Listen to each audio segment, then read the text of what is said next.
É mais do que uma entrevista, é menos do que um debate. É uma conversa com contraditório, em que no fim é mesmo a opinião do convidado que interessa.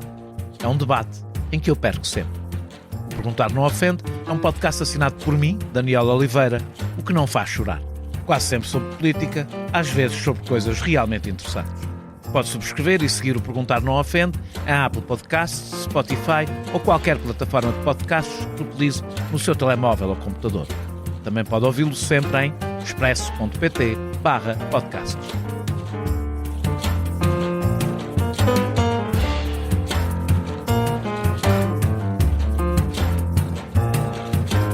Durante quase 30 anos vivemos como se a inflação fosse uma doença erradicada num passado distante.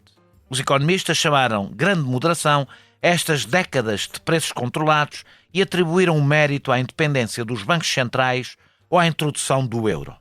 Depois vieram a pandemia, a guerra da Ucrânia, as cadeias de produção interrompidas e o aumento do preço da energia. Quando tudo parecia estabilizar, Trump resolveu atacar o Irão e, de um momento para o outro, 20% da produção mundial de petróleo deixou de circular. A doença que julgávamos enterrada está de volta. Estaremos apenas a viver uma sucessão de choques excepcionais ou entramos numa era de instabilidade estrutural em que os preços voltaram a ser uma ameaça permanente? Os bancos centrais, ao responderem com a receita de sempre, subir os juros, estarão a aplicar o remédio certo à doença errada? E se os próprios números com que medimos o custo de vida deixarem de fora aquilo que mais pesa na vida das pessoas, como a habitação, por exemplo? Num tempo em que as estatísticas nos falam de pleno emprego e crescimento, mas as pessoas sentem que a vida piora, não estará este descontentamento a nascer de uma sufocante degradação do poder de compra causada por uma inflação silenciosa e ausente nos números? O meu convidado desta edição é Vicente Ferreira, jovem economista, doutorado pela Universidade de Sapienza de Roma, com uma passagem pela Universidade de Londres e pelo ISEG, onde recebeu os prémios do Banco de Portugal e da Caixa Geral de Depósitos para o melhor aluno da licenciatura de Economia e onde hoje ensina macroeconomia e história do pensamento económico. Se o quiserem ler, escreve sobre estes temas no canal Substack Reverso da Moeda. Tem dedicado a sua investigação, a partir de uma perspectiva heterodoxa, a estes temas. Porque é que a inflação regressou, quem ganhou e quem perdeu com ela, e o que pode um país como Portugal fazer para se proteger do próximo choque? Na próxima hora, vamos tentar perceber se a inflação que aí vem é um acidente passageiro ou uma nova normalidade de um mundo novo. Acha que está sempre doente? Usa o Dr. Google mais do que devia? Perde-se nas dicas e conselhos de saúde pelas redes sociais? Então o podcast Consulta Aberta é para si. Sou a Margarida Santos, sou médica de família e todas as segundas convido especialistas de diferentes áreas para responder de forma simples e descomplicada a todas as suas dúvidas sobre saúde. Pode ouvir o podcast em todas as plataformas e também no site da SIC Notícias e do Expresso. Muito obrigado, Vicente, por teres aceitado este meu convite. Durante décadas vivemos, como eu disse, com uma inflação que hoje faria tocar todas as sirenes. A tese dominante atribui o mérito desta grande moderação, de que falei, deste século, à independência dos bancos centrais e ao euro. Mas tu tens outra leitura centrada na entrada da China no comércio mundial, no enfraquecimento dos sindicatos e na precarização do trabalho. Queres começar, para começarmos esta conversa, por explicar esta ideia? Sim, obrigado, Daniel, pelo convite, eu é que agradeço. De facto, a interpretação dominante dos economistas, a interpretação do textbook, do Manual de Economia, é que esta grande moderação, estas 4 décadas, desde a década de 80 até à pandemia, em que tivemos níveis de inflação bastante baixos e estáveis, se devia à independência dos bancos centrais. E para perceber porque é que é essa a interpretação, nós temos de perceber o que é que aconteceu antes da grande moderação. Portanto, na década de 70 houve 2 grandes choques petrolíferos, como toda a gente se recorda, quem estuda estes assuntos, em 73 e depois em 79 com a Revolução Iraniana. Nós em Portugal, aliás, também nos lembramos, porque teve um forte impacto. Exatamente. Logo no período em 2 bancarrotas. Exatamente. E esses períodos resultaram, portanto, 2 choques petrolíferos, semelhante ao que vivemos hoje em dia, resultaram num aumento muito significativo da inflação. Para valores já agora bastante mais elevados do que registámos hoje em dia. As taxas de inflação chegaram a 20% em alguns países. Portanto, valores bastante elevados. E aqui a resposta mais significativa a este choque foi aquilo que ficou conhecido como o choque de Volcker, não é? O aumento das taxas de juros de uma forma muito significativa por parte da Reserva Federal dos Estados Unidos, norte-americana, por Paul Volcker, que era o presidente da Reserva Federal nessa altura. E a interpretação foi que este aumento dos juros tinha sido a receita para estabilizar a inflação e que a partir desse momento a consagração da independência dos bancos centrais era o que garantia que a inflação não voltaria a atingir aqueles valores. Porquê? Porque ao passarem a ser independentes e ao passarem a ter um mandato cuja prioridade, se não fosse a única, pelo menos a mais importante, era manter a estabilidade de preços, a teoria dizia que os bancos centrais iriam conseguir sacrificar outros objetivos em nome da manutenção da estabilidade de preços. Portanto, que não estariam constrangidos por outros objetivos que não a estabilidade de preços e, portanto, conseguiriam garantir que ela era assegurada. E essa é a interpretação que é a dominante. No entanto, os estudos que têm sido feitos sobre a associação entre independência dos bancos centrais e níveis baixos de inflação não são assim tão conclusivos. E, na verdade, alguns dos estudos que têm sido publicados mais recentemente mostram que, quando olhamos para amostras de países mais significativas, não é possível estabelecer uma correlação robusta entre independência do Banco Central e estabilidade de preços e inflação baixa. Portanto, isso obriga-nos a olhar para outros fatores, não é? Provavelmente houve outros fatores que foram tão ou até mais importantes para explicar porque é que houve menos pressões inflacionistas nestas 4 décadas, desde a década de 80. E que são quais?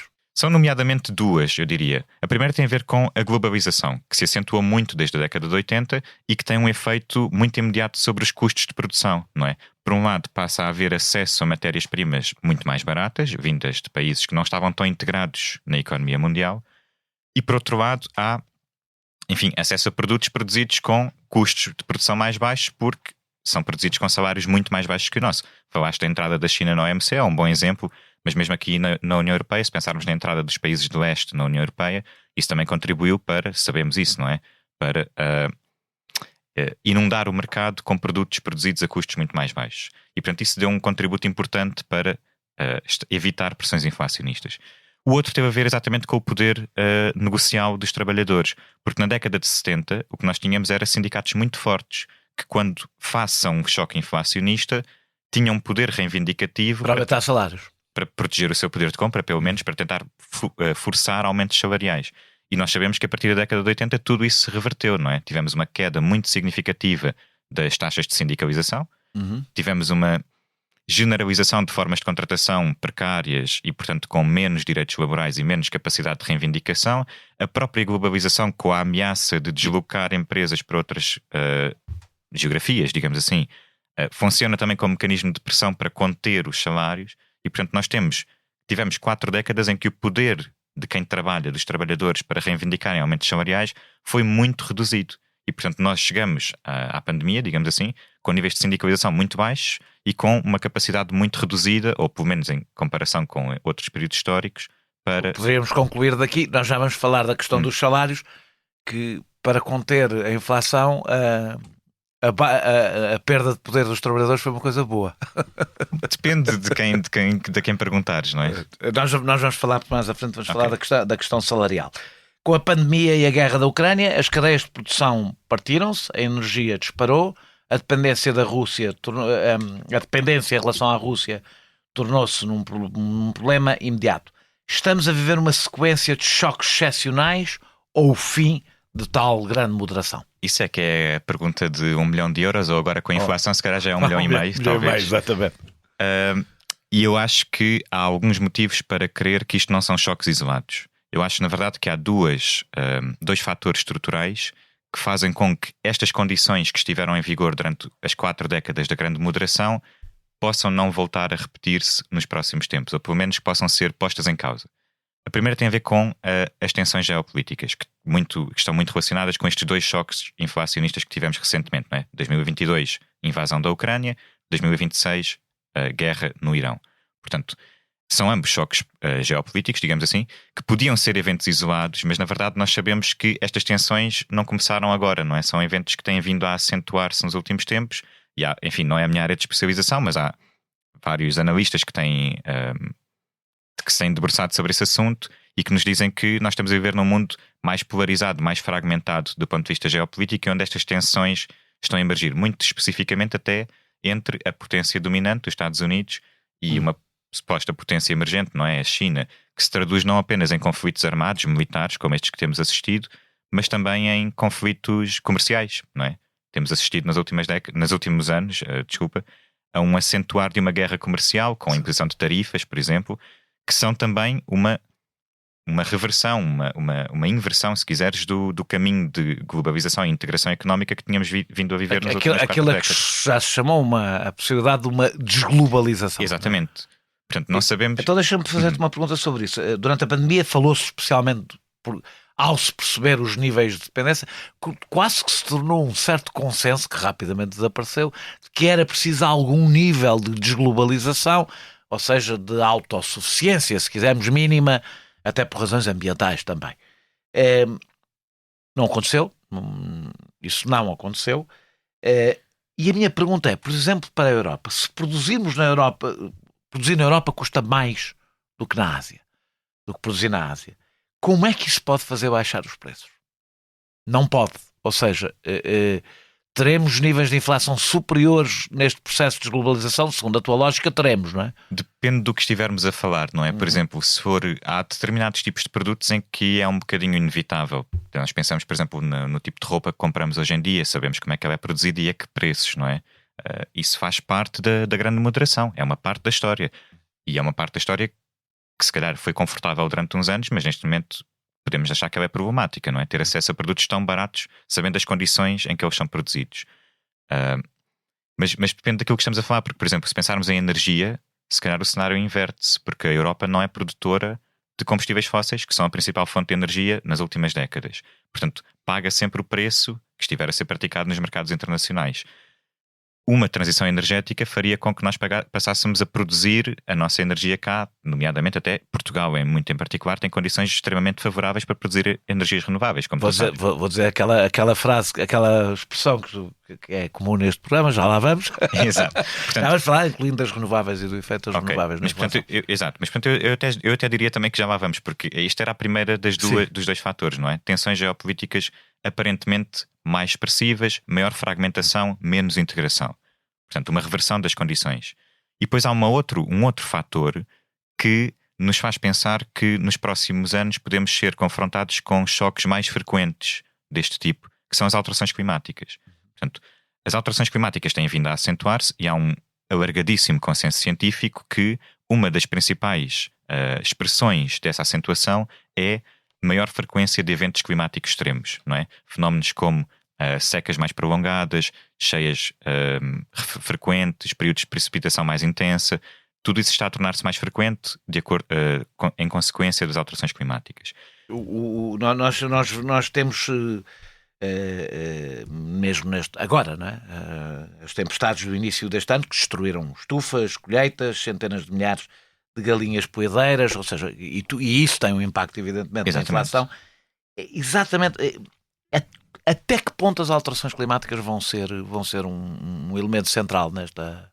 Estou aqui a fazer um desvio, mas já que falaste disso... É um ótimo desvio, porque na verdade a tempestade de Kristen é um bom exemplo. Havia tempestades no passado, nós todos sabemos isso. O que a ciência nos diz é que as alterações climáticas vão torná-las muito mais frequentes, não é? E nós já temos assistido a isso. E não só tempestades, períodos de seca mais prolongados, cheias e por aí fora. Porquê que é possível que isto tenha um impacto significativo na inflação? Há um estudo que foi publicado por investigadores do Banco Central Europeu que concluiu que em 2022 a onda de calor que atingiu a Europa contribuiu para aumentar a inflação alimentar em cerca de ou meio ou 1 ponto percentual. Ou seja, contribuiu para aumentar os preços da comida que nós encontramos no supermercado. Porquê?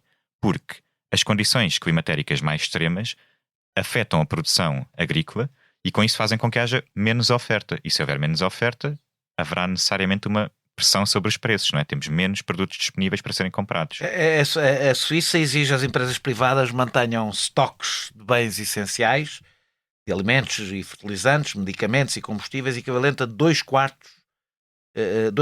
a 4 meses, peço desculpa, de consumo.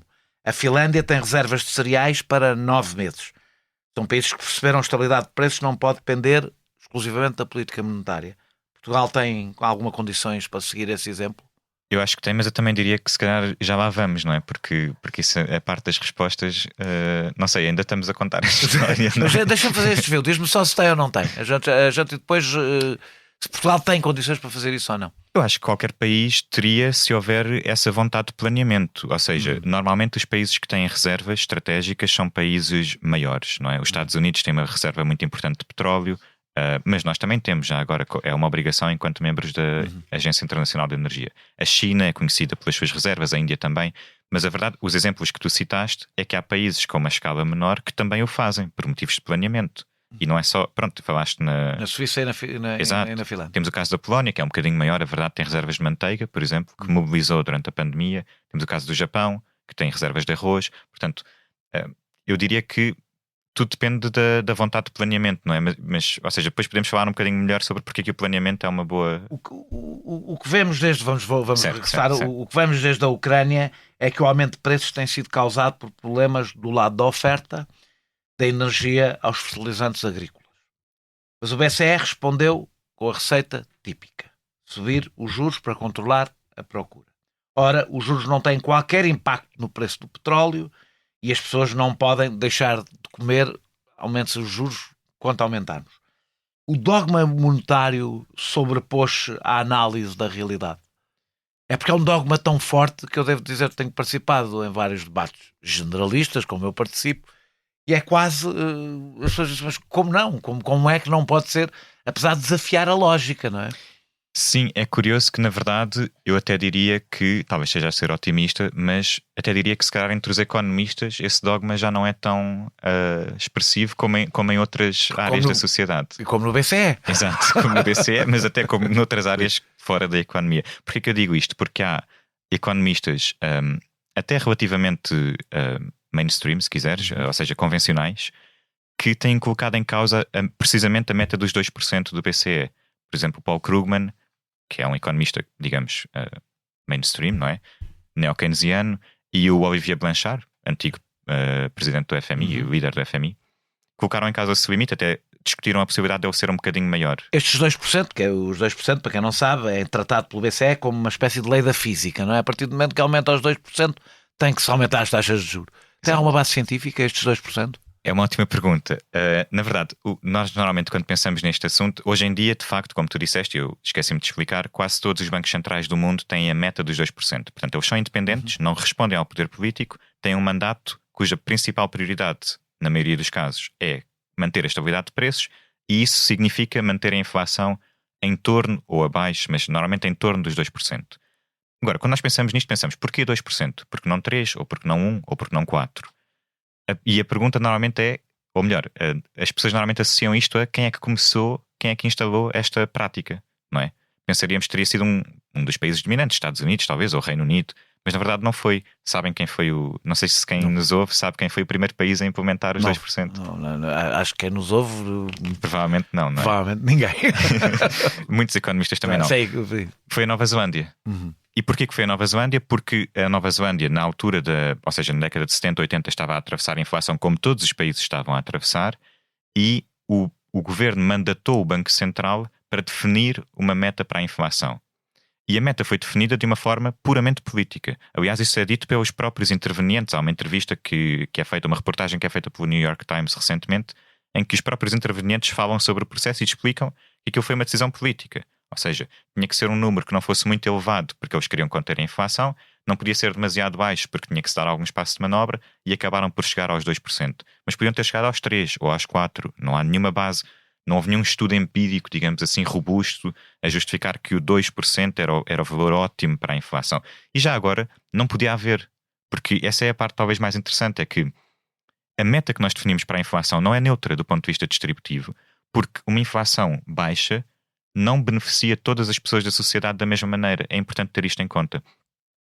A inflação é sobretudo má para quem tem ativos financeiros, porque erode o valor real desses ativos, não é? O dinheiro perde valor e, portanto, quem tem esses ativos, e já agora, muito em particular, credores, não é? Porque as dívidas estão denominadas em termos nominais. Quando nós compramos uma casa ao banco, a nossa dívida não aumenta quando há inflação. A dívida é a mesma. Sim, para quem deve dinheiro ao banco, a inflação, em geral, Quer dizer, é má porque a pessoa não se limita a dever, mas no que toca à dívida é boa, não é? É uma boa notícia, não é? A questão é exatamente essa, é que depende do que está a acontecer ao rendimento e depende do que está a acontecer aos ativos e aos passivos, e portanto a inflação não afeta todas as pessoas da mesma maneira. Nós já vamos falar da distribuição Certo. do impacto da inflação. Esta conversa Mas isto passa fácil, é fácil porque é um assunto que toca. Não, mas isto só para dizer que a definição desse valor, porque que ela é importante? Porque que eu estou a perder tempo com isto? É porque o BCE, a partir do momento em que a inflação ultrapassa os 2%, e a maior parte dos bancos centrais, começam a aumentar as taxas de juros para impedir que a inflação aumente. E se nós definíssemos um limite maior, esse aumento das taxas de juros só se começava a verificar quando a inflação atingisse, por exemplo, 3% ou 4%, que era uma possibilidade. E porquê que isto é importante? É porque não só a inflação não afeta toda a gente da mesma maneira, como a política monetária, a subida dos juros, também não afeta toda a gente da mesma maneira. Tem o efeito exatamente contrário. Penaliza devedores e beneficia credores. Portanto, a política monetária que é feita para conter a inflação também não é neutra do ponto de vista distributivo. E por isso nunca seria possível encontrar o nível ótimo de inflação, porque isso é quase uma ficção, não é? Tentar encontrar o nível que agrada a todos. Isso não existe na sociedade em nenhuma área. Em 2022 o preço do petróleo estabilizou. Ainda assim, é verdade que em 2 anos a inflação acalmou. Não é fácil fazer o contrafactual, mas teria sido possível chegar ao mesmo resultado sem o aumento das taxas de juros? É muito difícil fazer o contrafactual. Há um exemplo. O Japão não aumentou a taxa de juros diretora e a sua inflação também diminuiu. Sendo que é verdade que também não aumentou tanto como aqui na Europa. Portanto, nós chegámos a ter níveis de inflação em torno dos 8%, se não estou em erro. O Japão penso que andou em torno dos 4%, 5% até a começar a cair. E, portanto, há sempre quem possa argumentar que eles não tiveram que aumentar os juros porque a inflação deles não subiu tanto como a nossa. Mas também se pode argumentar o contrário, que é ambas começaram a descer ao mesmo tempo, provavelmente pelo mesmo motivo, que não teve nada a ver com a taxa de juro, porque o Banco Central do Japão manteve a taxa de juro diretora. Portanto, é possível fazer as duas interpretações. Eu diria que esta segunda faz mais sentido, porque eu acredito, e enfim, acredito com base, não sou eu, não é? São os economistas que têm estudado esta matéria, e há vários estudos publicados sobre isso, que a principal fonte de pressão inflacionista em 2022 foram os choques da oferta, muito em particular, constrangimentos das cadeias de produção e depois o choque petrolífero, obviamente. Como está a voltar a ser neste caso. Como está a voltar a ser, mas no caso da outra, houve muita gente que defendeu que por causa da pandemia, na pandemia o Estado injetou muito dinheiro na economia, com os apoios, e que portanto aí sim corresponde à tese genérica de que é preciso, ou seja, que há um sobreaquecimento da economia e é preciso arrefecê-la porque entrou muito dinheiro na economia. Tem alguma base essa tese alternativa à tua? Eu não quero dizer que não tem base nenhuma e até admito que possa depender de geografia. Por exemplo, nos Estados Unidos esse debate é menos claro do que na zona euro, porque o papel da procura foi mais expressivo.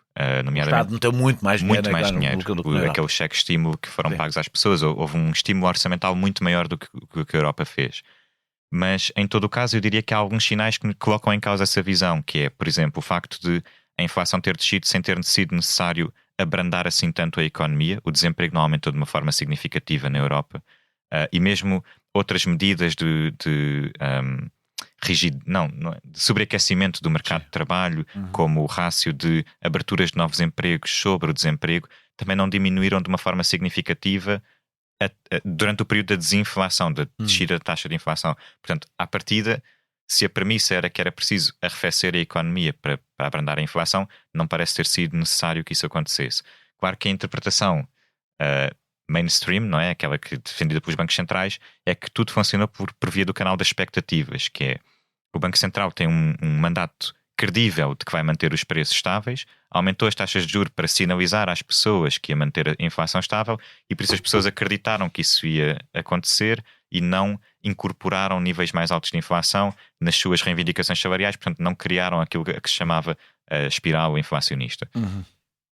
Só que este canal não é observável, não é? Portanto, é uma explicação quase tautológica, não é? Por definição, se acreditamos que são as expectativas o canal mais importante, podemos atribuir-lhes a responsabilidade pela descida da inflação ou pela contenção da inflação, mas digamos que então, não há... Quais eram as alternativas? À política que foi seguida?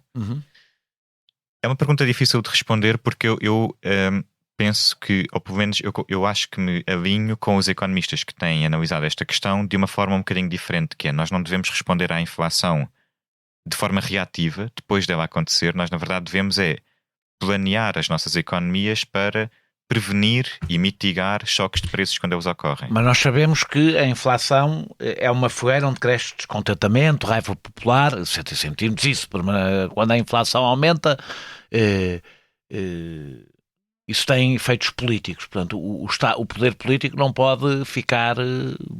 Não pode, mas isso até é um bom argumento para explicar porque é que devemos exatamente implementar o tipo de estratégia de planeamento que permita prevenir esses choques. O que é que isso quer dizer? Há países que o fizeram, ou seja, quer dizer exatamente o que estávamos a falar há pouco. Por exemplo, as reservas estratégicas são uma forma de controle de preços por via da atuação do Estado no mercado. Imagina o caso da China. A China é um exemplo clássico desta matéria. Há um livro escrito pela economista Isabella Weber, que se tem dedicado a esta matéria, que analisou o caso chinês. O livro chama-se, traduzido para português, é Como a China evitou a terapia de choque. Portanto, como é que a China transitou para uma economia de mercado sem passar pela terapia de choque que a economia russa passou e que sabemos que teve efeitos drásticos, não é? Dramáticos para as pessoas. Para quem não sabe, essa transição teve efeitos na saúde da Rússia e em quase todos os indicadores semelhantes a uma guerra. Exatamente, portanto, efeitos desastrosos. E a tese... E como se viu, os resultados não foram brilhantes. Bem, isso dava tema para outra conversa. A tese desta economista, da Weber, é que isso prendeu-se muito com os mecanismos de regulação que a China continua a manter, apesar de transitar para uma economia de mercado, como hoje em dia que lhe permitem estabilizar precisamente a economia e evitar estas oscilações, por exemplo, de preços. No caso dos cereais, a China tem reservas que vai mobilizando consoante a performance das colheitas. Quando há demasiado grão no mercado, ou cereais, ou outro tipo de... A China compra, o Estado compra o excedente e depois liberta-o quando há escassez. Aí estamos a falar de uma economia, mesmo uma economia de mercado, uma economia com níveis de planeamento improváveis porque a economia é uma economia... Certo. A China é uma economia Claro. de mercado, mas não vive em capitalismo... Claro. Pelo menos, mas os Estados Unidos... um capitalismo de Estado, se quisermos. Mas, por exemplo, hoje em dia, uma das discussões que está a haver é porque é que o preço do petróleo ainda não aumentou mais, tendo em conta este bloqueio do Estreito de Hormuz. E uma das explicações avançadas é a libertação de reservas por Aliás, parte... a própria inflação não está a níveis do que se chegou a pensar Ainda que poderiam estar, Sim. Tendo em conta o tempo que o Exatamente. Estreito de Hormuz está fechado, não é? E uma das explicações que é avançada, seguramente não será a única, a Agência Internacional de Energia, com os Estados Unidos à cabeça e os países da União Europeia também, libertou uma quantidade recorde de reservas de petróleo que tinha acumulado para estabilizar o preço no mercado, ou seja, para tentar impedir que houvesse uma escassez generalizada do produto que fizesse aumentar os preços. E aqui estamos a falar de economias que não são centralmente dirigidas, digamos assim. Portanto, há esses mecanismos de planeamento e essas reservas existem porque é reconhecido que é uma matéria-prima demasiado importante para permitir que haja oscilações muito significativas da sua oferta no mercado, não é? Digamos assim. Há sempre um debate, nós aliás já falámos disto, já começaste por falar disso, sobre os riscos dos salários acompanharem os surtos inflacionistas, alimentando a própria espiral da inflação. Esse risco é real, é controlável... O risco é real. A prova que é real é que tu próprio disseste que o menor peso dos sindicatos fez com que a inflação ficasse mais controlada. A minha questão é, porque nós temos aqui um binómio difícil, que é, de um lado, temos, se os salários se mantêm controlados durante o período inflacionista, a inflação tem um efeito desigual e é especialmente catastrófica para os mais pobres, como aliás costuma ser. A outra é, se pelo contrário os salários acompanham a inflação, podemos entrar, ou não, diz-me tu, numa espiral inflacionista em que a coisa nunca mais é travada, não é? A tese da espiral inflacionista, mais uma vez, eu não diria que ela nunca se verifica. Eu acho que na década de 70 pode dizer-se que a certa altura começou a haver uma espiral inflacionista, mas o mecanismo era ao contrário. Não foram os aumentos salariais que precederam os aumentos de preços. Foi ao contrário. Os salários estavam a tentar acompanhar a subida dos preços. Portanto, normalmente falamos mas é exatamente isso que eu estou a dizer. Claro, Neste caso, é os salários acompanharem o aumento de preços. Agora, tudo depende sempre muito do resto das condições que estamos a verificar na economia, porque há pelo menos duas variáveis que nunca são tidas em conta quando falamos na tese da espiral inflacionista na sua forma clássica. A primeira é que é assumido que as empresas querem manter a sua margem de lucro constante. E, portanto, se há um aumento salarial, necessariamente vão ter que aumentar os preços que cobram para manter a margem constante. Ora, isso não é... As margens não caem do céu, não é? As margens não são... Não há uma margem certa que deve ser mantida a qualquer custo. Portanto, pode haver uma absorção de uma parte dos custos. Vamos aceitar que os trabalhadores podem ter que levar com o impacto da inflação, mas a margem de lucro não. É uma questão de distribuição, não é? Quem é que deve arcar com a maior parte dos custos? Se acharmos que as empresas não podem arcar com nada, digamos assim, se querem manter a sua margem de lucro constante, não arcar com os custos, então necessariamente eles vão recair sobre quem trabalha, sobre os trabalhadores. Mas isso não é obrigatório. Portanto, pode haver alguma margem para as margens das empresas. E é aí que o poder sindical tem alguma importância, não é? Claro. Pode haver. E também o poder público, porque depende também do poder que as empresas tenham para fixar preços no mercado, não é? Sabemos que em setores mais concentrados, oligopólios ou monopólios, tipicamente é mais fácil para as empresas conseguirem aumentar os seus preços. E depois tens outra questão, que é a questão da produtividade. Os salários podem aumentar se aumentarem em linha com a produtividade. E isso não provoca nenhum efeito sobre os preços, não é? Não provoca um aumento dos custos de produção das empresas. Portanto, e o que nós vimos, por exemplo, agora em 2022, foi que os salários nem sequer acompanharam a produtividade. Portanto, pelo menos isso poderia ter sido feito, sem provocar uma pressão inflacionista adicional. Vamos voltar à independência dos bancos centrais. Agora tu falaste... eu quero falar da justificação que é dada, que é, basicamente, a independência dos bancos centrais funciona para que os políticos que tendem a responder a ciclos eleitorais. E isso não é mentira. Ou seja, não é mentira que... não é mentira e é natural, não é? Em democracias, que perante a proximidade, por exemplo, do último ano de eleições, isso vê-se, por exemplo, do ponto de vista fiscal e até do ponto de vista do investimento público, que é verdade que os políticos, um ano antes das eleições, alteram as suas políticas económicas e que isso poderia também acontecer na política monetária com efeitos muitíssimo perigosos. Esse risco é real ou não? É um risco tão real como todos os riscos que temos numa democracia. Ou seja, falaste e bem da questão da política fiscal e orçamental, não é? Tem os mesmos riscos que a política monetária. É exatamente a mesma coisa. E não tiramos das mãos dos políticos a capacidade de tomar decisões.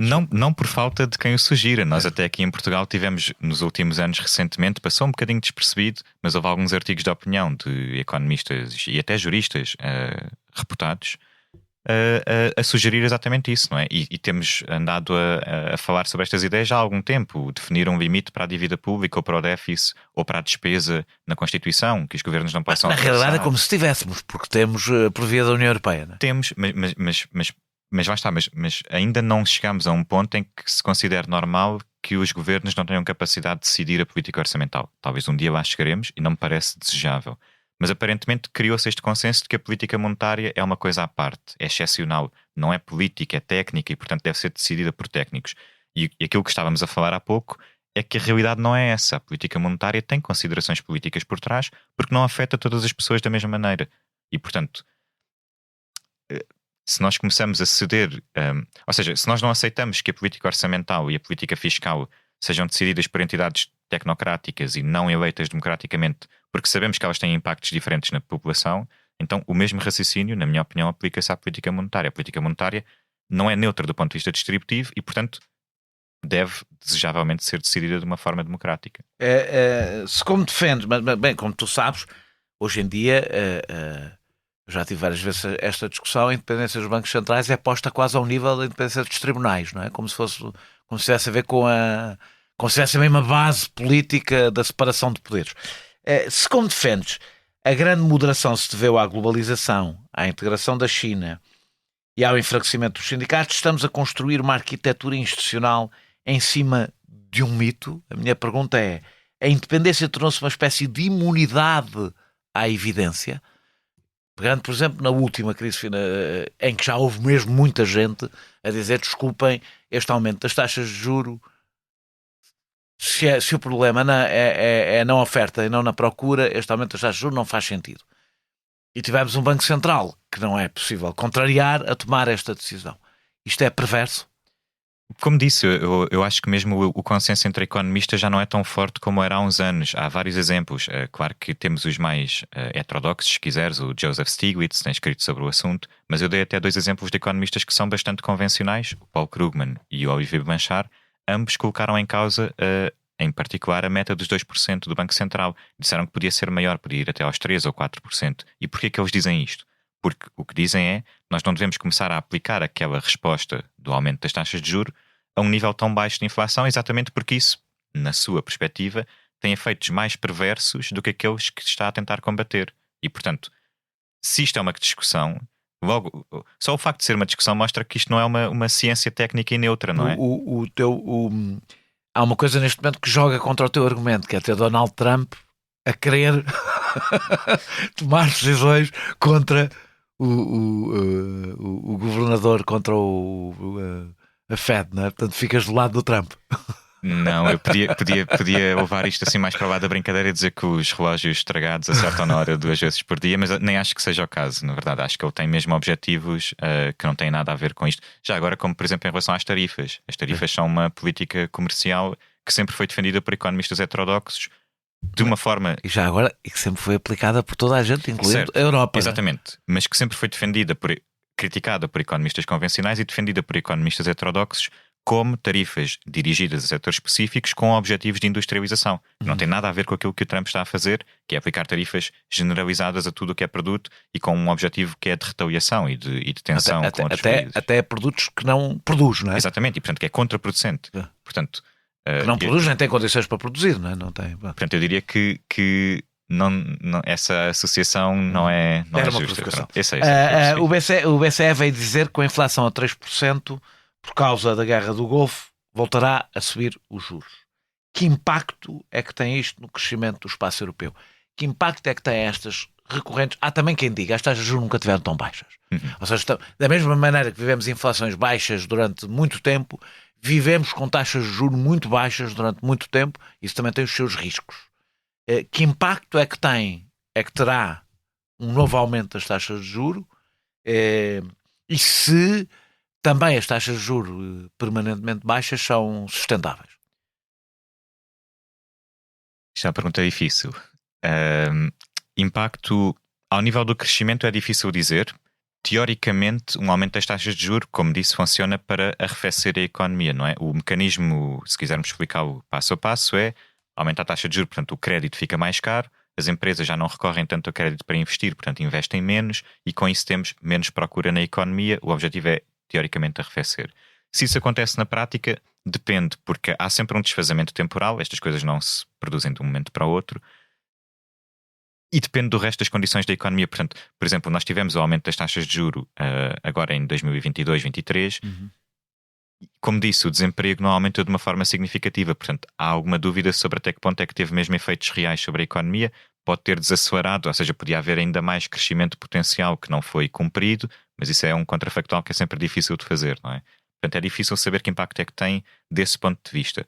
O que nós sabemos é que tem impactos distributivos que são imediatos, porque quando a taxa de juros aumenta, quem tem crédito, nomeadamente a taxas variáveis, tem um aumento significativo do custo que tem com esse crédito, portanto que paga, e isso funciona como um custo para quem tem o crédito, ou seja, para quem tem a dívida, e como uma receita para quem é o credor. Achas que a Europa, por exemplo, as decisões do BCE ignoram as especificidades dos países? Por exemplo, Portugal tem, eu não sei se é a maior, mas deve ser das maiores taxas de dependência em relação a créditos a taxa variável. Temos a esmagadora maioria das pessoas com créditos a taxa variável, ao contrário, por exemplo, na Alemanha, que segundo sei é o oposto. Achas que o BCE ignora estas variáveis? O BCE ignora toda a heterogeneidade da zona euro por definição. O BCE é um Banco Central Europeu da zona euro. Portanto, olha para a média, digamos assim, olha para a área como um todo. Portanto, não tem como, no seu mandato, e não poderia ter, porque não há forma de... fazer a distinção, não é? Exato. Portanto, necessariamente ignora, sim, desse ponto de vista.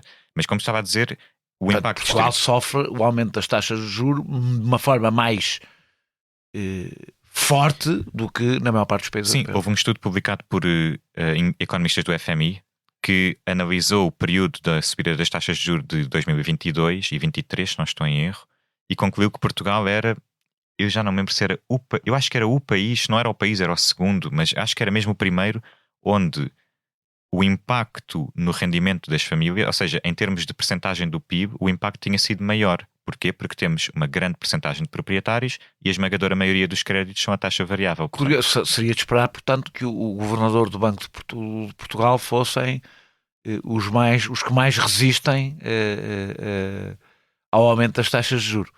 Depende de... No BCE, não é? Eventualmente, sim, se fosse essa a BCE é preocupação. colegial, não é? Portanto. Sim, mas se fosse essa a preocupação fundamental, e normalmente, lá está, como nós retiramos a política monetária da esfera da decisão democrática, os impactos distributivos não são a primeira preocupação que o Banco Central tem, e portanto que nenhum governador do Banco Central ou do Banco de Portugal tem, porque nós vivemos numa realidade, ou pelo menos numa circunstância que alguns podem argumentar que não corresponde à realidade, de que a política monetária não deve preocupar-se com o impacto distributivo. Tem um objetivo técnico que é controlar a inflação. O crédito é um custo que entra em quase todos os outros custos de produção. Se isso é verdade, quando o BCE sobe as taxas de juros para combater a inflação, não está também a propagar mais um choque de custos na economia? Está. A resposta curta é sim.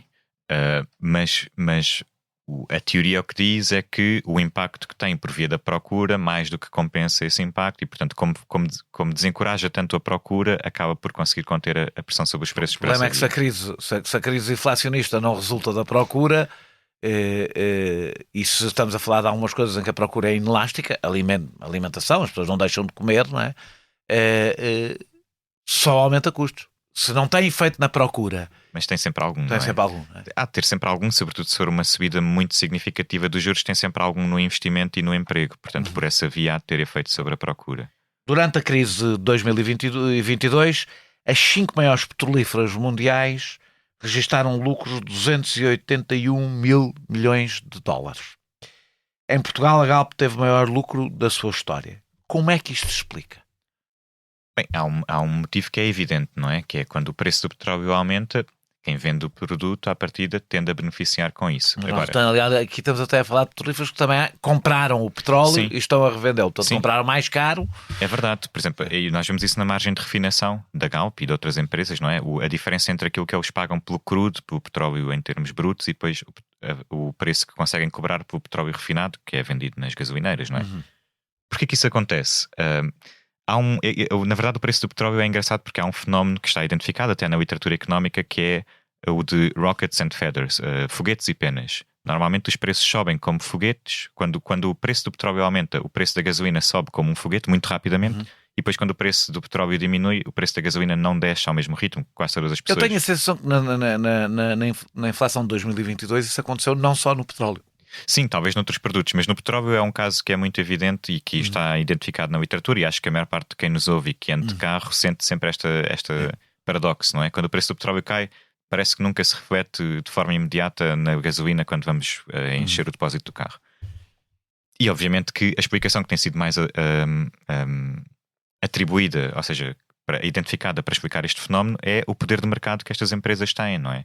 Se estamos a falar de setores que são muito controlados, e em Portugal isso é um caso claro, tipo, as gasolineiras, eu não sei dizer de cor, mas sei que há 5 operadoras que têm uma cota muito significativa do mercado, ou seja, é um mercado muito controlado, com características de oligopólio. Em mercados com estas características, há uma facilidade maior nas empresas em aproveitarem choques de oferta dos seus produtos para aumentar os preços. Podem não aumentar a sua margem necessariamente, podem manter a margem constante, mas é mais fácil haver uma coordenação, mesmo que implícita, dos preços em mercados muito concentrados, que permita às empresas protegerem-se do choque. Isso não acontece noutros produtos, quando há uma inflação, ou seja, quando há inflação, aumentam todos os preços e ninguém os baixa enquanto o vizinho do lado não baixa? Acontece, ou seja... Se isso não é um fenómeno estudado. É um fenómeno estudado. Portanto, aquela economista... E aí não estou só a falar de petróleo, não é? Estou a falar... Sim. Certo, podíamos pensar na grande distribuição e noutros exemplos, não é? Tem muito a ver, eu penso, com o grau de concentração do mercado. Portanto, com o grau de poder de mercado que as empresas têm, não é? Em setores onde haja muita fragmentação, isso não é fácil. Nós sabemos isso. Com pequenas empresas, muito dispersas. Há sempre alguém que aproveita para baixar e pronto. Agora, em setores muito concentrados, onde há um pequeno número de grandes empresas, aí a coordenação é mais fácil de garantir, não é? E quando há um choque da oferta, ou seja, quando há uma disrupção que faz com que não haja tanta oferta, por exemplo, de petróleo ou de fertilizantes ou de outra coisa qualquer, todas as empresas vão ter que aumentar o seu preço. Ou seja, nenhuma está a aumentar o preço sabendo que a consequência é perder clientes para a concorrência, porque estão todas a aumentar o preço em simultâneo. E, portanto, isso cria uma situação temporária em que as empresas têm uma janela de oportunidade, digamos assim, para aumentar preços sem perder clientela, sem perder cota de mercado. E, portanto, quando as matérias-primas baixam os preços, exatamente, em princípio funciona a inércia enquanto puder funcionar, não é? Isto é o argumento que aquela economista que falei, Isabella Weber, tem desenvolvido nos últimos anos para explicar porque que as grandes empresas em setores muito concentrados conseguiram proteger, pelo menos, ou até em alguns casos aumentar as suas margens de lucro. A Presidente do BCE disse que as pessoas sofriam de ilusão monetária ao não reconhecerem que os salários tinham recuperado. Este desfazamento entre dados positivos e descontentamento generalizado deu o nome de Vibe Session. Desemprego baixo, crescimento positivo, inflação aparentemente controlada, mas ainda assim as pessoas sentem que as coisas pioraram. Basta ouvir os telejornais, Vox Populi, e não bate certo com o que os números dizem. A leitura dominante, incluindo Christine Lagarde, é que este pessimismo é irracional. As pessoas estão enganadas ou os indicadores económicos que utilizamos são insuficientes? Eu inclino-me bastante para a segunda. A tese da Vibe Session, portanto, da ideia de que nós não estamos em crise, mas as vibes das pessoas, ou seja, a percepção das pessoas está negativa, está pessimista, baseia-se fundamentalmente nessa discrepância que falaste entre os indicadores estatísticos e a percepção das pessoas. Portanto, dois indicadores fundamentais. A taxa de inflação baixou nos últimos anos e o indicador que nós chamamos de salários reais aumentou. Por exemplo, em Portugal os salários reais aumentaram desde 2023. O que são os salários reais? É a diferença entre o salário nominal, aquele que nós ganhamos e que vemos no recibo de vencimento, e a inflação. Ou seja, é o salário nominal descontando o efeito do aumento dos preços na economia. Por motivos óbvios, não é? Nós podemos receber um aumento de 10% no nosso salário, mas se tudo aquilo que compramos ficar mais caro, em 20%, por exemplo, nós perdemos poder de compra e, portanto, em termos reais, o nosso salário diminuiu. E, portanto, se os salários reais aumentaram, teoricamente o que nós pensaríamos é o poder de compra aumentou. Os salários estão a mais do que compensar o aumento dos preços. E por isso é que as pessoas dizem que, ou há economistas que dizem que estamos numa crise de percepção, numa vibe session, não é? Qual é o problema fundamental desta teoria? É que o indicador que nós usamos para descontar o efeito dos preços, portanto, o indicador da inflação, não é, nem pretende ser, já agora, um indicador de custo de vida. Ele não é construído como um indicador de custo de vida e tem características que o tornam inadequado, na minha opinião, para constituir um indicador de custo de vida. Na verdade, isto vem na sequência de um trabalho que eu tenho feito com um colega, um economista, o Pedro Pratas. Nós temos olhado para as características do indicador da inflação e há determinadas características que fazem com que ele seja inadequado para medir o custo de vida. Nomeadamente duas. E para explicar é preciso primeiro explicar como é que se constrói o indicador. Portanto, eu acho que devíamos mesmo dedicar algum tempo a este tema. Portanto, para já, é preciso ter em conta que não existe um nível de preços na economia, não é? Nós todos os dias somos confrontados com centenas de milhares de preços de tudo, não é? Preços de produtos que consumimos, comida no supermercado, mobília, roupa, serviços, uma ida ao restaurante, um corte de cabelo no cabeleireiro, por aí fora. Há milhares de preços com que nós somos confrontados todos os dias. Como é que se chega a um número para calcular a evolução dos preços da economia média e aquilo que chamamos a taxa de inflação, que é a variação desse número? A forma como isso é feito é recolhida uma informação sobre uma quantidade muito significativa de produtos por parte do INE ou de outras autoridades estatísticas e depois estes produtos são ponderados pelo peso que têm na despesa média das famílias em Portugal. Porquê que fazemos isto? Se o preço, por exemplo, de um relógio de luxo aumentar muito num determinado ano, enfim, não quero assumir nada em relação a ti, Daniel, mas para a maioria das pessoas, à partida, isso não se... Não tenho relógio. Não é muito representativo porque não constitui uma despesa que seja muito representativa no seu orçamento. Portanto, a forma como a inflação é calculada é pondera-se a variação do preço de cada produto pelo peso que tem na despesa média das famílias para depois chegarmos a uma média. E o problema começa logo aqui, não no indicador em si, que tem a sua utilidade, mas em usarmos este indicador para tentar medir coisas que ele não mede. Porque quando nós estamos a falar da média, isto é um tema muito... Enfim, é uma tendência que existe na análise económica convencional, que é focar-nos muito na média, e quando nos focamos muito na média, perdemos a variância, não é? Perdemos a distribuição. E o que nós sabemos é que os padrões de consumo variam de forma muito significativa consoante o escalão de rendimento em que nos encontramos. Para se perceber facilmente, os produtos alimentares para quem ganha o salário mínimo têm um peso Claro, muitíssimo maior exatamente. no conjunto da despesa do que, por exemplo, para uma pessoa de classe média alta, em que eles têm um peso reduzido. Não é? Exatamente. Portanto, normalmente as pessoas que ganham menos nos escalões de rendimento mais baixos gastam uma proporção muito maior em bens essenciais. Alimentação, energia, habitação. E até outras coisas, medicamentos, por exemplo. Por oposição, as pessoas que ganham mais, que estão nos escalões mais elevados, gastam uma proporção maior noutro tipo de produtos e serviços que não são essenciais. Lazer e cultura, férias, restauração, por aí fora. Portanto, quando nós estamos a olhar para o impacto da inflação, nós temos que perceber onde é que a inflação se concentra e que tipo de prejuízos é que tem para cada escalão. E eles não são iguais, não se distribuem de forma neutra, como estava a explicar. Os preços até podem aumentar em todas estas categorias, e na verdade nós verificamos isso em Portugal. Nós tivemos aumentos de preços significativos na alimentação e na energia, também na restauração e nas férias organizadas, por exemplo, e no lazer. E, portanto, nós até poderíamos pensar que todos os escalões estão a ser afetados do ponto de vista do seu poder de compra. Então, não é? Quer dizer, na verdade, não estão de forma igual, não é? Exatamente, porque há um problema de fundo que é a capacidade de substituição não é a mesma. Então, deixa-me pegar num exemplo que é os aumentos do nosso cabaz alimentar, como tu dizes, são superiores à média da inflação medida. E dos últimos números que fiz não são um bocadinho superiores, são bastante superiores. Eu agora estou a dizer completamente de cor, peço desculpa se estiver enganado, não trouxe este número, mas tenho ideia que desde janeiro até agora o cabaz alimentar aumentou cerca de 8%, penso eu, de inflação. Mas não tenho, peço desculpa se estiver errado, estou a dizer isto de memória. A DECO disse em 2022 que os produtos de marca branca subiram muito mais do que as marcas fabricante, o que mostra que a inflação não chega, como tu dizias, de forma para todos.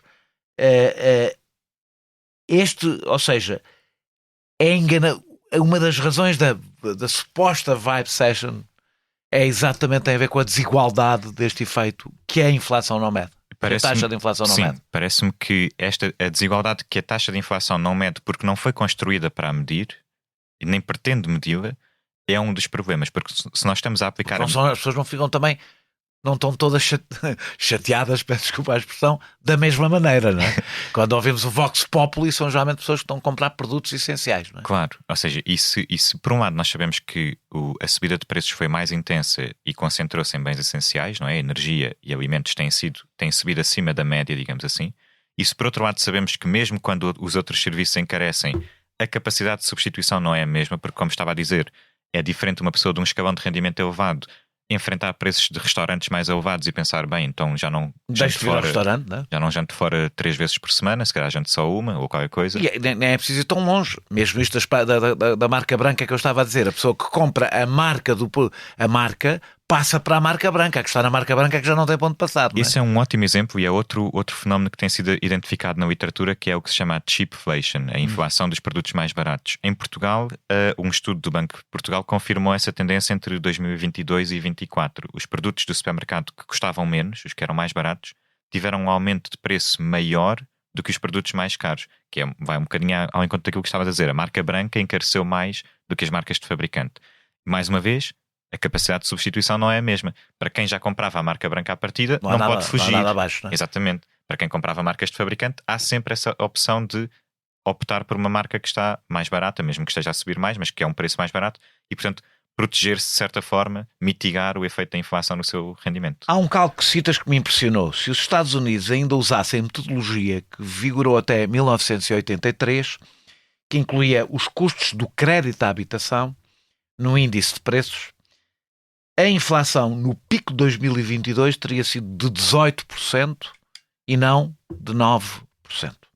Em Portugal, as famílias tiveram um maior aumento proporcional da despesa com juros em toda a União Europeia, como já falámos. Nada disto está no índice oficial.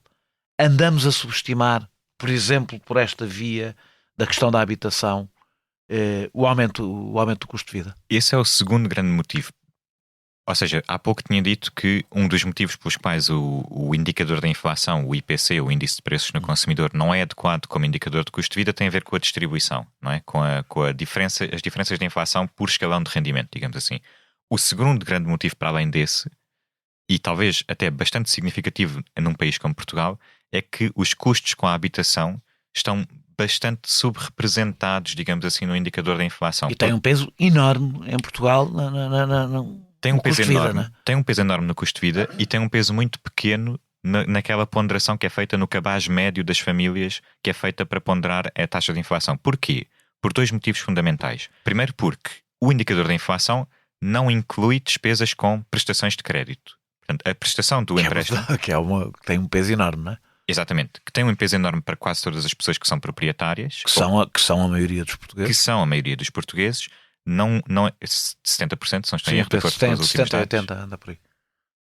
Não é incluída neste indicador. E a despesa com rendas é incluída, só que o problema é exatamente isto que estamos a falar. Se a esmagadora maioria das pessoas não paga uma renda, então se olharmos para a despesa média das famílias, a renda não é uma despesa muito significativa, porque a maior parte das pessoas não a paga. E, portanto, o peso da categoria do IPC, que é habitação, água, eletricidade e gás, é de 10% do orçamento familiar. O que não é possível. Não representa ninguém. Ou seja, nem representa a situação dos proprietários que pagam um crédito e a prestação do crédito que é paga não entra no cálculo, nem representa a situação dos arrendatários que pagam uma renda que não lhes leva 10% do orçamento. Eu acho que não conheço praticamente ninguém a que a habitação corresponda a 10% da sua despesa. Claro. Ou seja, e nem sequer representa a terceira situação dos proprietários que já pagaram o crédito e que, portanto, não têm custo absolutamente nenhum. Mas nós temos dados do inquérito da despesa das famílias do INE e esses dados mostram que, para quem é arrendatário, as rendas representam cerca de 27, 28% do seu orçamento familiar, ou seja, praticamente um terço. E os proprietários, há alguma... Para a prestação não, porque a forma como é... Enfim, entraríamos aqui num debate um bocadinho técnico que tem a ver com as rendas imputadas, a se calhar evitaria falar sobre isso. Mas, portanto, a prestação não temos essas contas, mas nós sabemos, por exemplo, qual é que é o valor médio da prestação. E isso é uma questão importante que tem a ver qual com... é? Vou chegar aí. Portanto, ao não incluir as prestações do crédito no indicador da inflação, quando elas aumentam, isso simplesmente não entra no cálculo da inflação, certo? Por definição. E o que é que nós assistimos nos últimos anos? A taxa de inflação, a prestação média das casas em Portugal passou de 250 euros antes do BCE começar a aumentar as taxas de juros para mais de 400 no pico do aumento das taxas de juros e depois estabilizou mais ou menos. Estamos a falar de uma inflação brutal nessa... É praticamente o dobro, não é? Quase o dobro, penso não é? que corresponde a um aumento de 80%, qualquer coisa à volta deste valor. Não tenho aqui o número exato. E esta é a prestação média vencida do estoque total de crédito. Quando nós olhamos para a prestação média dos novos contratos, ela é muito maior porque está a incidir sobre preços de casas que são muito maiores, não é? Portanto, a prestação média dos novos contratos, penso que andava em torno dos 400 e subiu até aos 700 e tal. Ou seja, se medíssemos o crédito à habitação e as rendas de casa no peso real que tem nos custos das famílias, a nossa inflação seria muito superior à que estamos a medir. Ou seja, o custo de vida... Isto tem importância porque os salários são aumentados, claro, tendo em conta a inflação. O custo de vida... Uma inflação que não é real, não é? Não é que não seja real, mas não é real, o custo de vida. Não são coisas diferentes, não é? Vida, exatamente. É exatamente esse o ponto. É que o indicador da inflação não é, e na verdade nem pretende ser um indicador de custo de vida. Nós é que o usamos como indicador do custo de vida para coisas tão importantes como aumentar salários e pensões, atualizar apoios sociais e por aí fora. Portanto, há esse problema de fundo. E vai ao encontro daquilo que estavas a dizer, porque os Estados Unidos incluíam as prestações do crédito até à década de 80 e deixaram de o fazer a partir de então. E esse estudo que mostrava era, se tivessem continuado a fazê-lo, a inflação seria muito maior. Seria o dobro, não é? Porque com a subida das taxas de juros e o aumento das prestações, isso seria incluído no cálculo, coisa que hoje em dia não é. O que, aliás, é curioso porque faz com que o aumento das taxas de juros, quando é decidido, não tenha em conta o peso direto e imediato que tem na própria inflação, no próprio custo de vida, não é? Isso, na verdade, ainda é mais torna curioso. Bastante mais fácil tomar essa decisão, não é? E ainda mais curioso se torna quando pensamos em o que é que estava acontecendo na década de 80. Voltamos ao início desta conversa. O choque de Volcker é aplicado final de 70, início da década de 80 e retirar as prestações do indicador da inflação era uma condição necessária para que o aumento das taxas de juros não tivesse o efeito contrário àquilo que era suposto acontecer, que era baixar a inflação. Se a prestação fosse incluída no cálculo, ele estava a aumentar a taxa de inflação. E, portanto, podemos especular até que ponto é que esta decisão foi neutra e técnica, e até que ponto é que teve também uma certa motivação de esconder o efeito. Sim, ou seja, de não considerar esse efeito sobre o custo de vida. O teu trabalho chega a uma conclusão que onde existe mais habitação social, os choques de preços de habitação são mais curtos e causam menos inflação ou menos... o centro da Europa sofreu menos porque tem uma oferta pública a amortecer os ciclos de mercado. A habitação pública é um estabilizador da inflação ou do custo de vida, o que tu queiras. A provisão pública em qualquer área é um estabilizador. Até podemos relacionar isto com a conversa de há pouco, ou seja, tanto é verdade que reservas estratégicas de matérias-primas guiadas pelo Estado têm o efeito de estabilização de preços, como, quer dizer, a habitação pública é uma espécie de reserva de casas, não é? Portanto, é teres uma oferta de qualquer coisa que não altera com o mercado, e portanto se não altera com o mercado... Exatamente, portanto, por essa via o custo é redistribuído por via do Orçamento de Estado, não é? É o orçamento que garante que a casa continua a ser acessível, digamos assim, que é financiada pelo Estado. Portanto, qualquer tipo de provisão pública, eu diria que é um mecanismo de estabilização dos preços. Sim. Vamos mudar não é tema, o tema é sempre o mesmo. Portugal está entre os países europeus mais dependentes do petróleo importado de fora da União Europeia. Por outro lado, lidera nas renováveis, como disse, chegaríamos aqui. O que falta para que a liderança nas renováveis se traduza em menor exposição à crise energética? Porque há aqui um paradoxo. Esse paradoxo existe, de facto. Nós temos, se não estou em erro, 80% da produção de eletricidade em Portugal já é produzida a partir de fontes renováveis. Somos, portanto, provavelmente os países europeus com maior... Há vários. Sim. A Espanha também é forte, claro, a Península Ibérica tem condições muito favoráveis, mas há vários, mesmo países nórdicos têm percentagens elevadas. A grande diferença é que nós não deixamos de ser dependentes da importação de petróleo por causa disso. Porquê? Porque há uma boa parte do consumo que ainda não é eletrificado.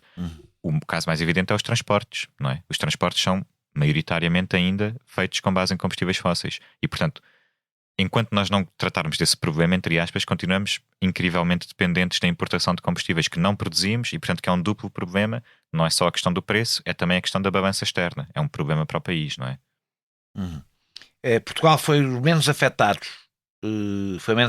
do que a Alemanha pelo choque energético de 2022. Mas isso é em parte reflexo de uma base industrial mais fraca que consome menos energia. O bom desempenho relativo resulta de um modelo económico pouco intensivo em capital, ou seja, o que parece uma boa notícia, afinal não é assim tão boa. Parece-me que sim. Portugal foi classificado como a economia do ano para a The Economist, não é? O ano passado, toda a gente se recorda. E se nós olharmos para os últimos anos, desde a pandemia, foram quase sempre, ou até, se não estou em erro, mesmo sempre economias do sul da Europa. Foi a Espanha ganhou durante 2 anos, ou a Grécia também. Portanto, foram economias do sul. O que é que elas têm em comum? Têm em comum o facto de estarem a crescer a taxas mais elevadas do que a economia alemã, por exemplo. E isso até tem levado a uma discussão sobre se aquela velha distinção entre o centro e a periferia ainda se aplica ou se estamos a inverter essa tendência. Eu acho que aquilo que tu disseste dá-nos indicadores para pensar que na verdade não estamos a inverter essa tendência, porque o que aconteceu foi que a Alemanha e os países que tinham um peso da indústria intensiva em energia mais elevado sofreram mais com o impacto. Muito mais com o impacto, mas isso é um reflexo da sua capacidade produtiva e da sua estrutura produtiva, que na verdade é muito mais robusta que a nossa, não é? Porque nós somos países dependentes de serviços de baixo valor acrescentado, turismo, restauração, por aí fora. Portanto, há várias dúvidas sobre, por exemplo, até que ponto é que o crescimento com base assente em serviços intensivos em trabalho é sustentável, não é? Isso é uma questão difícil de responder, porque ela depende da disponibilidade de uma mão de obra crescente e barata. Portanto, cristaliza um modelo de desenvolvimento que não é isento de críticas, digamos assim, não é? Portanto, pode não... Face aos choques energéticos recorrentes, identificas 3 caminhos. Deixar que a reconversão se faça por destruição criativa dos negócios, usar dinheiro público para subsidiar o investimento privado na transição verde, ou apostar no investimento público direto e, quando necessário, no controle de preços. A Alemanha optou pelo primeiro caminho. Depois de 2022, o resultado foi a estagnação e a desindustrialização. Qual é o caminho que faria sentido em Portugal?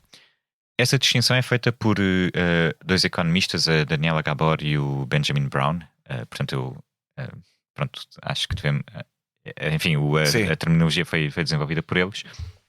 E na verdade a Alemanha até é um caso interessante, porque a Alemanha optou, podemos dizer que optou pelo primeiro caminho no que diz respeito à indústria, mas a Alemanha aplicou uma medida de regulação dos preços do gás para o consumo doméstico, que era o Estado fixava o preço do consumo até um certo nível de consumo, para garantir o consumo essencial, digamos assim, a um preço estável, e só aplicava preços de mercado a partir desse limiar, para tentar proteger quem ganha menos e, portanto, tentar proteger os consumos essenciais.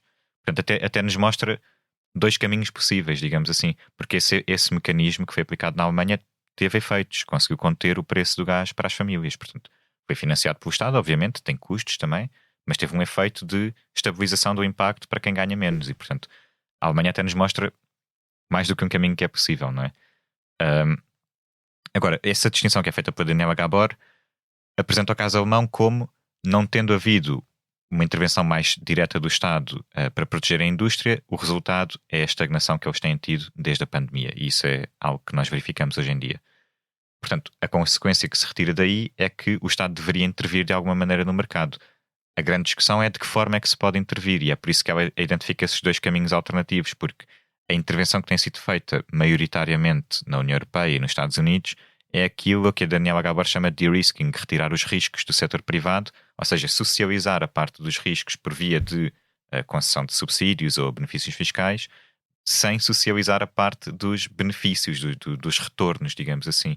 E isso é um problema, não é? Porque nós não podemos apenas não podemos querer que o Estado assuma apenas a parte dos riscos e do custo e que o retorno fique todo do lado do setor privado. Portanto, na minha opinião, e eu acho que os economistas heterodoxos têm encaminhado para essa análise, digamos assim, é que o Estado deve intervir para socializar riscos, sem dúvida, mas também para socializar retornos, não é?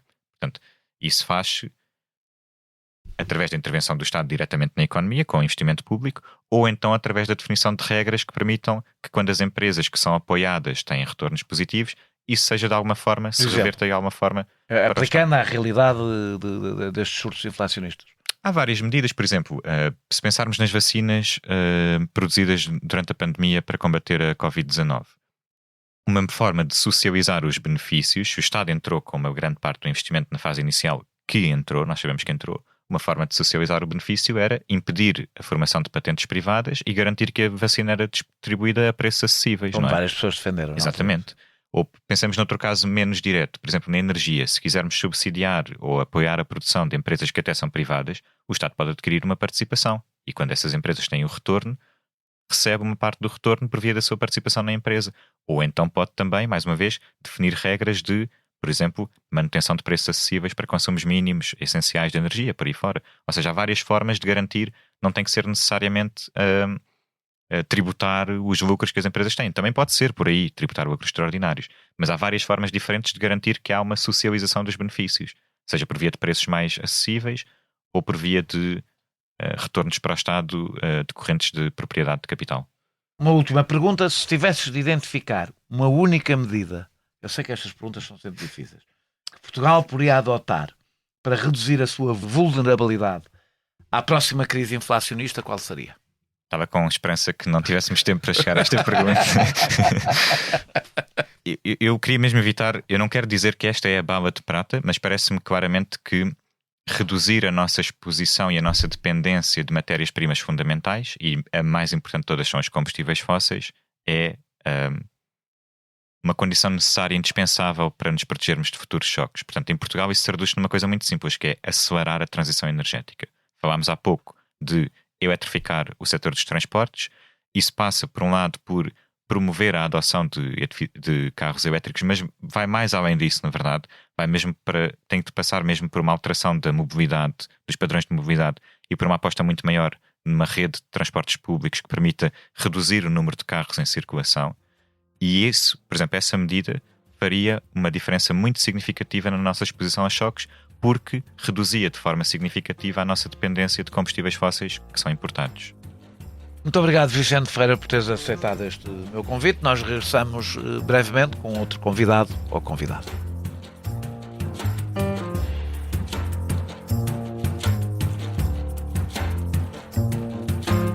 Este episódio teve a produção e edição de João Martins, música de Mário Lajinha, grafismo de Tiago Pereira Santos a partir de ilustração de Vera Tavares.